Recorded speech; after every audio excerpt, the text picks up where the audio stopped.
नमस्कार, हम स्नेहा झा और अपने सब देख रहल छी मिथिला मिरर। 29 तारीख का सर्वोच्च न्यायालय द्वारा यूजीसी के नवका नियम 2026 पर रोक लगा देल गेल और एहि फैसला लेल आदेश लेल सर्वोच्च न्यायालय के जतेक धन्यवाद ज्ञापित करी ओतेक कम अछि, कियाकि कोनो विश्वविद्यालय एकटा स्वच्छ वातावरण में पढ़बाक छात्र सब लेल एकटा नीक स्थान छै, नहीं कि जाइत पाइत के राजनीति करबाक कोनो स्थल। एहि आदेश से सबसे बेसी अगर दुखी केओ छथि तो राष्ट्रीय जनता दल के प्रवक्ता छथि, हुनका सबसे बेसी तिलमिली लागल छनि। आखिर की कारण छै जो अपन सोशल मीडिया प्लेटफॉर्म पर तरह तरह के पोस्ट क लोक के और समाज के भड़केबाक कोशिश कर रहल छथि और ई काज आइ सने अपितु सालों से उल झुलुल इतिहास पढ़ा कर जे कोनो 5000 साल पहले सवर्ण द्वारा दलित समाज के शोषित कैल गेले और कोनो ठाकुर के इनार से पानि नहीं पीबा देल गेल छले। मुदा प्रियंका भारती जी अहाँ के बता दी जे अहाँ के जे ई स्कॉलर वाला किताब सब जे अहाँ पढ़ने छी और जे लोग के पढ़ा रहल छिए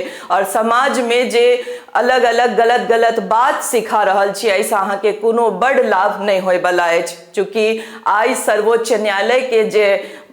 जस्टिस छै तो अहाँ ले भले ही द्रोणाचार्य भ गेल होयत, मुदा ओ एकटा एहन संवैधानिक पद पर बैसल छथि जे गलत फैसला नहीं लेल छथिन। ओ समाज के नीक बुझ कर समाज के समानता, समाज में जैसे समानता बनल रहे एहि तरह फैसला लैत छथि। तब प्रियंका भारती जी एहि दुआरे जी कि हुनका एहि बात से सबसे बेसी शिकायत रहैत अछि जे सवर्ण समाज में अगर कोनो बच्चा जन्मैत छै तो जन्मैते काल से ओकरा नामक संग जी लगा देल जाइत छै और दलित समाज के बच्चा के या लोग के अपमान कैल जाइत छै। तै हुनका नाम संगे जी लगा कर हुनका ई बताबऽ चाहैत छियनि जो ई स्वप्न देख कऽ अहाँ जीव रहल छी जे हर भारत के हर विश्वविद्यालय के जेएनयू या एएमयू जगह कैंपस बना देल जाए, जता ब्राह्मण लीव द कैंपस या ब्राह्मण बढ़िया ठाकुर चोर बाकी सारे DS4 और ब्राह्मण तेरी कब्र खुदेगी सन नारा लगा कर अहाँ सब सन स्कॉलर प्रवक्ता जन्म ले और वो कोनो एसी वाला रूम में बैस कर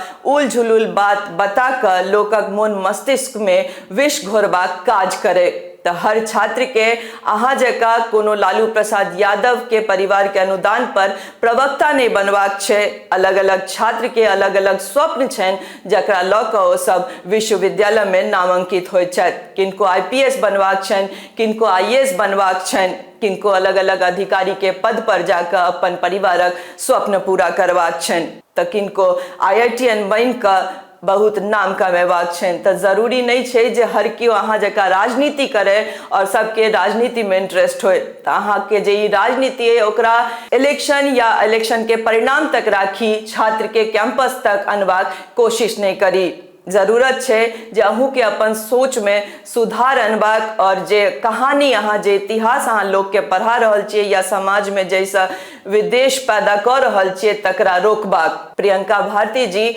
जरूरत छै जे अहाँ जे टीवी डिबेट में बैसे छी जखन डेटा या रिसर्च अहाँ के नहीं रहैत अछि तैयो अहाँ खौजा कऽ अपन जे अहाँ संगे अतिथिगण और आयल रहैत छथि हुनका सबसे जीत जाइत छी, मुदा हर कैंपस में जीत खौजेनाइ या हँस कऽ नहीं भेटैत छै। जरूरी छै जे ज्ञान प्राप्त करी और कोन किताब अहाँ एहन पढ़ने छी जेमे अहाँ सिर्फ सवर्ण समाज के छात्र के दोषी ठहरेबाक जे बड़का कोशिश कर रहल छी से लिखल होय।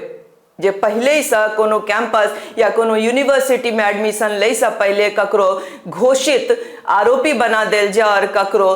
पीड़ित बना देल जाए। तो एहि तरह जे न्याय के मांग अहाँ करैत रहे छी टीवी चैनल्स पर बैस कर, तो जरूरी छै जे अपना आप पर विचार करी और नीक सोच ल कर डिबेट करी जैसा लोग के समाज में किछ नीक होय और समाज में नीक सोच के पसार होय, नहीं कि अहाँ तरहक सोच जे हमेशा जाइत पाइत में बंटबाक राजनीति करैत छी। अहाँ तऽ कोनो परिवार के अनुकंपा पर प्रवक्ता बन कऽ कोनो टीवी चैनल में बैस जाइत छी, पर हर छात्र के ओते सुख सुविधा नहीं भेटैत छै अहाँ जगह जे जाकर कोनो टीवी चैनल में बैस कर उल झुलुल इतिहास पढ़ेते और बेतरकक बात कऽ कऽ ओ नीक अपना आप के स्वघोषित स्कॉलर प्रवक्ता बनेते।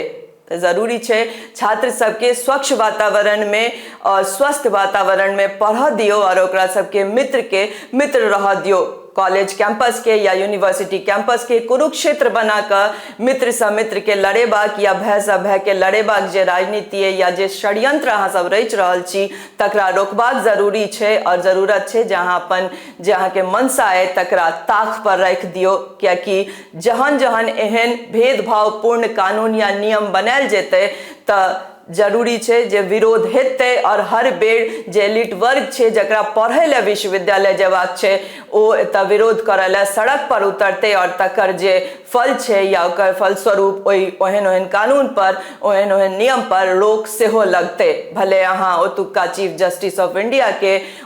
सर्वोच्च न्यायालय के जे जस्टिस छथि हुनका द्रोणाचार्य बनबियनि या फिर किछु और। नमस्कार।